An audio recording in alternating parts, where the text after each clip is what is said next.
ఉమ్మడి ఆంధ్రప్రదేశ్లోనే మెట్రో ప్రారంభమైంది హైదరాబాద్లో.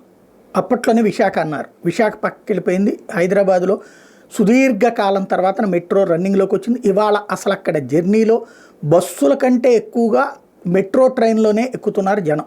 ఆ స్థాయికి ఇప్పుడు అదే అవకాశం విజయవాడ విశాఖ వాసులకు కల్పించాలన్నటువంటి సంకల్పంతో ముందుకు వెళ్తోంది బాబు సర్కారు. అందులో భాగంగా ఏకంగా 199 ఎకరాలు ఈ 2 చోట్ల సేకరించమని చెప్పి కలెక్టర్లకు ఆదేశాలు ఇచ్చింది. ఇక్కడ 2 కోణాలు ఉంటుంది. మెట్రోకి కేంద్ర ప్రభుత్వం కొంత భరించి మిగతాది పీపీపీ పబ్లిక్ ప్రైవేట్ పార్టిసిపేషన్ పేరుతో ఇస్తూ ఉంటారు. అంటే ఒక ప్రైవేట్ సంస్థకి ఇస్తారు.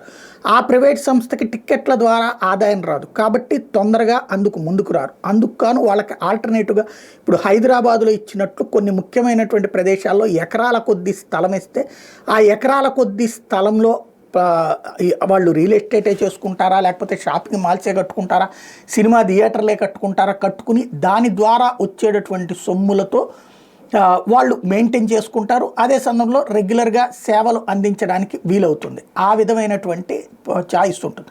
ఇప్పుడు అట్లాంటి ప్రయత్నం ప్రారంభించారు 199 ఎకరాల సేకరణ కోసం.